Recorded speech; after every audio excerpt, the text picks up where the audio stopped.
Assalamualaikum warahmatullahi wabarakatuh. Perkenalkan kami dari kelompok 5 mata kuliah Psikologi Perkembangan atas nama Anissa Eka Zami Nur Aulia, Wisnu Aji Saputra, Didi Maulana, Nabila Syahira ingin menjelaskan sedikit tentang teori pembelajaran humanistik dan penerapan dalam pembelajaran.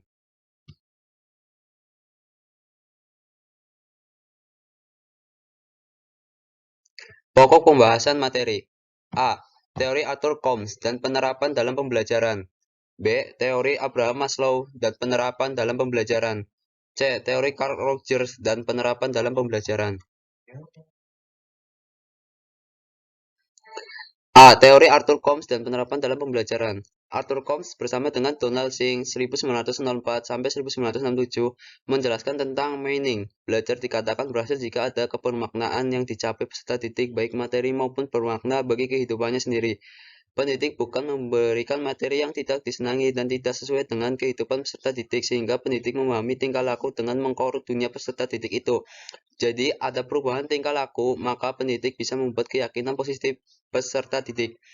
Holmes menyatakan pendidik sering keliru dalam pembelajaran. Pendidik sukses mengajar jika suatu menyampaikan materi kepada siswa secara sistematik, tapi tidak menyatu pada materi pelajaran dengan perilaku peserta didik. Belajar berarti bagi kepribadiannya dan siswa bisa menganalisa permasalahan kehidupannya.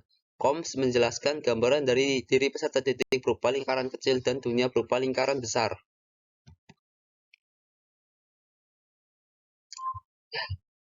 B. Teori Abraham Maslow dan penerapan dalam pembelajarannya. Abraham Maslow, selanjutnya ditulis Maslow, adalah tokoh yang menonjol dalam psikologi humanistik.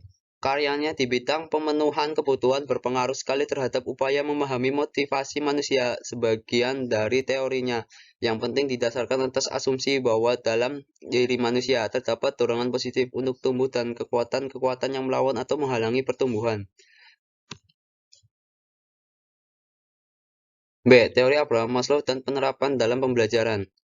Implikasi dari teori Maslow dalam dunia pendidikan sangat penting. Dalam proses belajar mengajar misalnya, guru mestinya memperhatikan teori ini. Apabila guru menemukan kesulitan untuk memahami mengapa anak-anak tertentu mengerjakan pekerjaan rumah, mengapa anak tidak dapat tenang di dalam kelas, atau bahkan mengapa anak-anak tidak memiliki motivasi untuk belajar. Menurut Maslow, guru tidak bisa menyalahkan anak atas kejadian ini secara langsung. Sebelum memahami, barangkali ada proses tidak terpenuhinya kebutuhan anak yang berada di bawah kebutuhan untuk tahu dan mengerti. Bisa jadi anak-anak tersebut belum atau tidak melakukan makan pagi yang cukup, semalaman tidak tidur dengan nyenyak, atau ada masalah pribadi atau keluarga yang membuatnya cemas dan takut, dan lain-lain. B. Teori Abraham Maslow dan penerapannya dalam pembelajarannya. Dalam perspektif humanistik perspektif menuntut potensi peserta didik dalam proses tumbuh kembang, kebebasan menemukan jalan hidupnya. Humanistik menganggap peserta didik sebagai subjek yang merdeka guna menetapkan tujuan hidup dirinya. Peserta didik dituntut agar memiliki sifat tanggung jawab terhadap kehidupannya dan orang di sekitarnya. Pembelajaran humanistik menaruh perhatian bahwa pembelajaran yang pokok yaitu upaya membangun komunikasi dan hubungan individu dengan individu maupun individu dengan kelompok. Dalam teori psikologinya, yaitu semakin besar kebutuhan maka pencapaian yang dipunyai oleh individu semakin sungguh-sungguh menggeluti sesuatu. Perspektif ini diasosiasikan secara dekat dengan keyakinan Abraham Maslow 1954,1971 bahwa kebutuhan dasar tertentu harus dipenuhi sebelum kebutuhan yang lebih tinggi dapat dipuaskan. Menurut hierarki kebutuhan Maslow, pemuasan kebutuhan seseorang dimulai dari yang terendah, yaitu 1. Fisiologi, 2. Rasa aman, 3. Cinta dan rasa memiliki, 4. Harga diri, 5. Aktualisasi diri. C. Teori Carl Rogers dan penerapan dalam pembelajaran. Menurut Rogers, dalam bukunya Freedom to Learn, ia memperkenalkan beberapa prinsip-prinsip belajar humanistik yang sangat penting. Di antaranya ialah 1. Manusia itu memiliki kemampuan untuk belajar secara alami.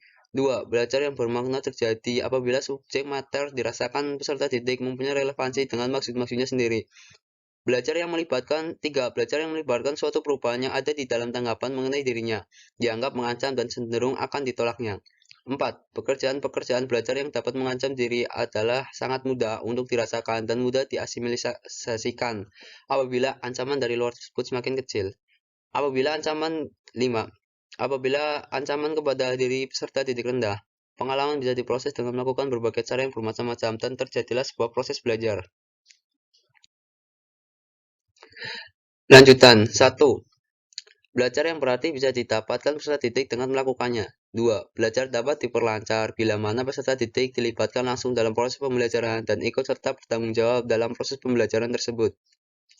3. Belajar atas inisiatif diri sendiri yang melibatkan diri peserta didik seutuhnya, baik itu perasaan maupun segi kognitif, merupakan cara yang bisa memberikan hasil yang mendalam dan lestari.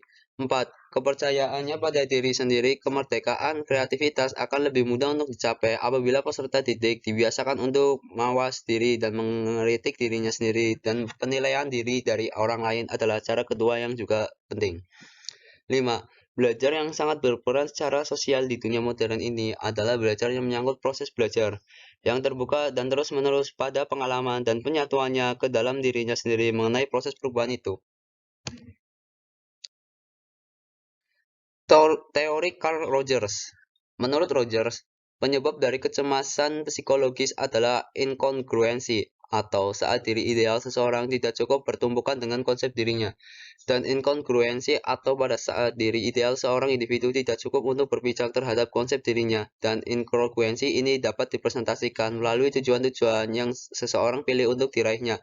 Sebagai contoh, meraih tujuan untuk berhasil dalam bidang biologi, tetapi bahkan tidak menyukai biologi ataupun membutuhkan keberhasilan tersebut untuk mencapai tujuannya menjadi seorang arsitek.